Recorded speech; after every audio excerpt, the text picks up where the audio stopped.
Do you need help with marketing, new clients, or online reviews? Massage Book is your solution, streamlining all the challenging aspects of your massage therapy practice. This powerful software simplifies scheduling, payments, and marketing, allowing you to focus on what you do best, helping clients live better. Plus, sign up now with code ABMP50 and get $50 off after your free 30-day trial.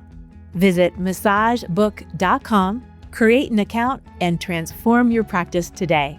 That's Massage Book with code ABMP50 for $50 off. Don't wait. Give it a shot today.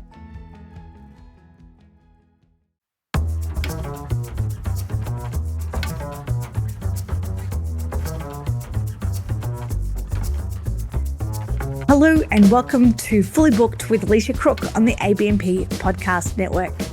Today I'm going to be sharing a concept that I learned many years ago that I think helps to explain why some clinics feel really welcoming and inviting and things work really well and why some don't.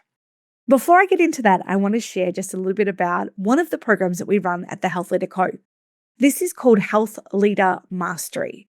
Now, I love all of the programs that we deliver. However, this one is a little bit dear to my heart.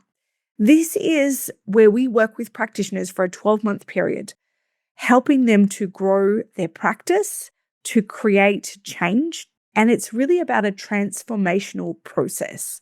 We work with therapists that are maybe sort of seeing 70% bookings, but they really want to be able to get fully booked. Maybe they want to actually add in practitioners and have someone work with them, but not sure how to do that. We work with therapists who are wanting to create online courses or are wanting to create retreat-style events. So this program is really about establishing best practices, creating a practice that you love. And in this program, which has been running for over 10 years now, and it's a combination of in-person and online, so it's a hybrid event. At this program, we have helped to generate 65,000 new bookings, which is $3.5 million of extra revenue in the industry. And we know that because therapists track their finances as one of the steps and strategies of working with us in this program. If this sounds like you, maybe you're ready, maybe you're just ready to transform your practice, lead your community, and step fully into your purpose, then check out healthleaderco.com/mastery. That's healthleaderco.com/mastery for more information and to apply. So in today's episode, what I want to share with you is a framework called ESIP.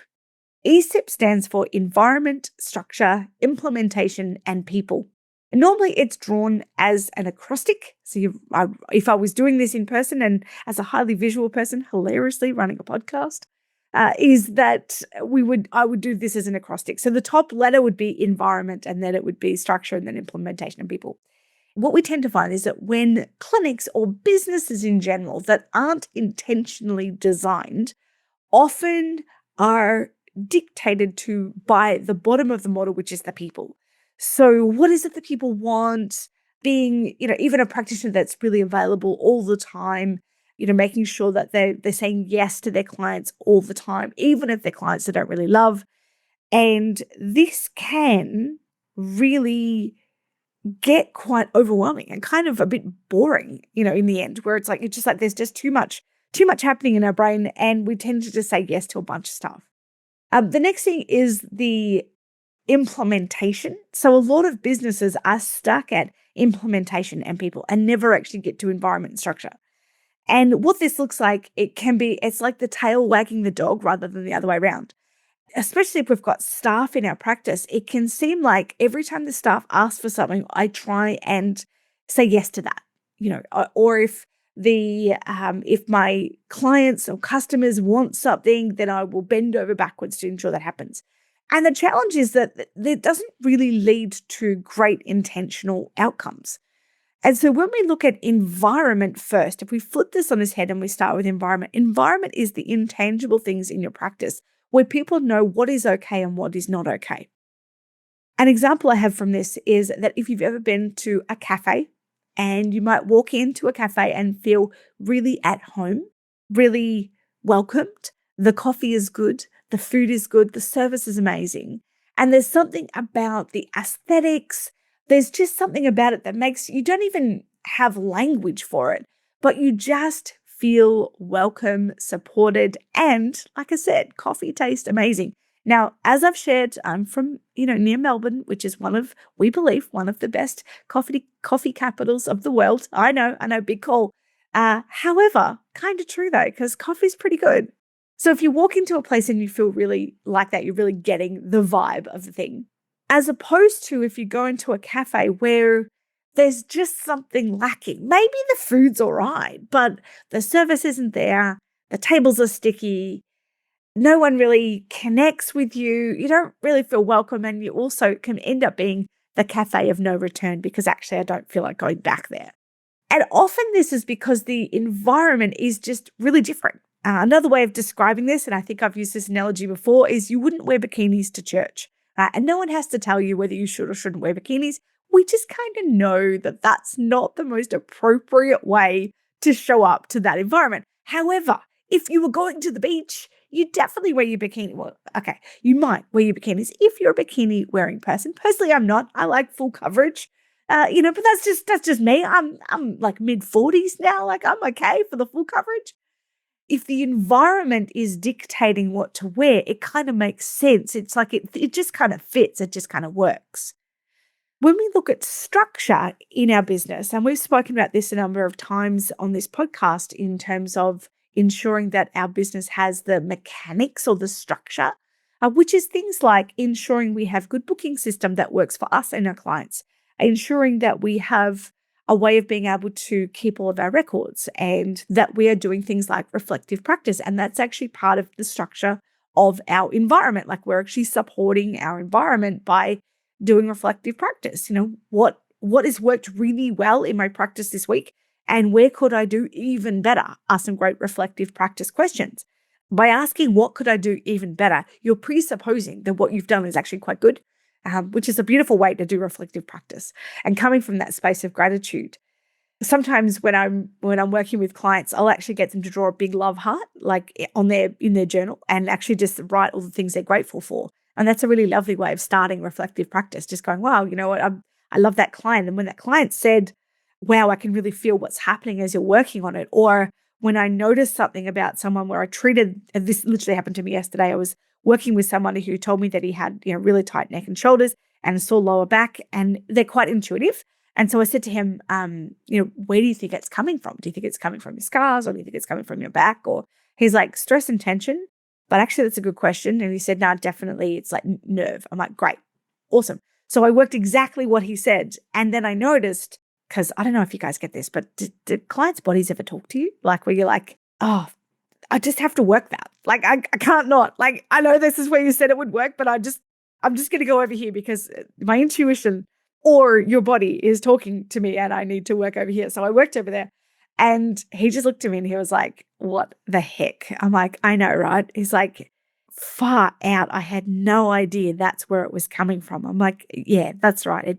And he got off the table and he said, you tell anyone you want if this is helpful. Like, you share this because it's really important. And I thought, you know what? I'm going to share this on the podcast today because this work that we do is so profound. He actually said, when he got off the table, he said, I actually thought that my age had finally caught up with me. And when he got off the table, he's like, holy dooly. Actually, he still didn't have words for it, to be honest. He just had this look that was like, there's a lot happening in my body and I can't quite speak about this. So I just got him to walk up and down. He had quite a long drive to go. So I just got him to walk up and down the hallway just to, come back into his body and make some sense of what was happening. And then he had a glass of water and he was like, wow, that's amazing. And then he said, please share this with anyone. And I just think that all of us do incredible work like this in the treatment room. And it can be so easy to just go, oh, yep, ticks, next client, next client, next client. And yet on the weekend, we were at the Health Edico was an exhibitor and we run the pre-conference event at the Massage and Myotherapy Conference here in Australia. And one of the subject for the conference was chronic pain and multidisciplinary healthcare in the chronic pain space. And we heard from Pain Australia, who were doing some really cool work with mapping pain, and particularly in chronic pain. Because often when we ask people about their pain, we're looking at a pain scale, 0 to 10. But if you're working with somebody with chronic pain, it is such a reductionist model. It doesn't really explain the depth of, not only does it not explain the type of pain they're experiencing, but how their pain is affecting their life. Like sometimes people with chronic pain have to choose to take a shower or to go and have coffee. Sometimes people with chronic pain have to choose, they just literally can't get up out of bed. And so it can become quite socially isolating because you'll only cancel on, your friends so many times before they stop asking. And that for me was really fascinating because it just, as somebody, I've experienced chronic pain and I live with chronic pain with my scoliosis and with feet injuries and things like that. And it had never really occurred to me that it was how else it could affect my world, let alone how it affects other people who are in perhaps a more chronic space. And certainly when my injuries were very bad and my mental health was not in a great place, it really did.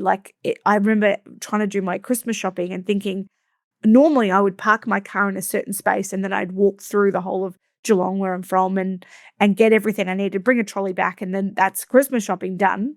And, I had to think about, well, I don't have the energy for that. Not only do I have the energy, I don't have the capacity. I literally can't even walk that far, let alone carry everything. So how am I going to do this? And I'm pretty sure there was a lot of online orders that year, but what it really did was, I guess, highlight to me the power of really understanding the person in front of us rather than just seeing them as pain. So coming back to structure is the thing in our business that supports our environment to ensure that our environment is being created and carved and actually intentionally made so that we have a welcoming and supporting environment. But there are things that will happen that actually create that. So an example that I use is we have a beautiful cafe in Ocean Grove it's called Driftwood, and everything about it is around sustainability. And what that means is, so their environment is to have as sustainable as possible cafe. So all of the timber for the tables is from reclaimed wood. All of the paint on the walls is reclaimed paint. The coffee is sustainably sourced and comes from a sustainably sourced farm, but also the way that it is it is actually turned back into compost. They use as much locally grown and locally sourced produce as they can so that there is less of an environmental impact. And it just happens that their coffee is epic, according to me, of course. And they've been open for, I think it's 12 or 15 years. What I love about this place is it's always busy, even in the middle of winter, which, because we're in the Southern Hemisphere, it's winter now. I know you guys are like sweating it out, y'all, but for us, it's getting cold. And it's still busy. Yeah, they have a beautiful heated fire, wood fire, and it's a really lovely environment and space. And they tell you about what they do because on the back of the menu, and they even print the menu on recycled paper. And so literally everything that they can do, they are doing in order to create this sustainable environment. And the structure there are things in here that, first of all, some of the structure that I notice is that they tell you about what they're doing. So firstly, not only do they tell you, I go there often enough that I've memorized the menu and can share this with you on a podcast. They also have places that they order from that support the environment that they're creating. And their marketing is very sustainable. It looks beautiful. It's not overcomplicated, and it kind of matches the incredible place that they're at. And so then, when it comes to the implementation of that, I've never had a barista there that wasn't into coffee. When we look at the implementations of how do you make a good coffee, the baristas are always high quality. They have their staff for a long time. They actually retain their staff. So the implementation of the standard of their coffee is amazing. This is not a franchise. This is just one local cafe. And the same with when it comes to the people element of it, the way that they hire must reflect all of their environment structure implementation. And I just think it's really cool. And I think as massage practitioners, and body workers, that we have the capacity to create a really intentional environment where people feel welcomed, where people are loved and supported and cared for. And then we can do really intentional things around that. And that doesn't mean that we say yes to everyone, because if we are having a really intentional environment that says, I want to help someone through their entire healthcare journey, then we may not be the best practitioner for them if we're not getting results, or if we're not connecting with that person. There are some people you just don't get. It's like you're just not jamming. You're not on the same level, and that's okay. So finding someone else for them that will jam on their level might be part of you living out that, culture of creating that intentional environment where you help people through their whole healthcare journey. I really love this framework because it is often where most people are struggling. And I know I spoke a little bit about the mastery program, and this is what we really focus on in that 12-month period is we look and we create a really intentional culture, an intentional environment. And I love to see this because when therapists go from, I just need Facebook ads, or I just need to do, this thing, or I just need to be fully booked or charge more or whatever, and right into who I get to become and step into their authority, things start to change. And that's really that environment structure piece that I think can easily get missed if we're not creating that intentional environment. I trust this has been super helpful, and I look forward to seeing you in the next episode. For more insights, practical tips, and inspiration to take your practice to the next level, subscribe to the ABMP Podcast Network wherever you listen to great podcasts.